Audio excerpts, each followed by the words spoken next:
what's unique about background elements is you can have multiple entries. So for example, this could be your previous employment, saying that you worked as a developer and you worked for your employer was SAP Galway and your employer country was in Ireland and your type of business was IT.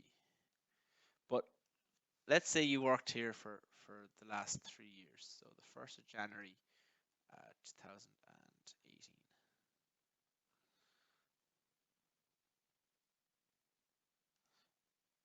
up until the 1st of January 2021. And before this, maybe you had a different job. So let's just say you worked in SAP Galway, and your title this time was a business analyst. And before this was in 2015. I would say it was the 1st of January until the 1st of January 2018. So the reason we're doing this is that we have different multiple entries. So you can add all your previous employments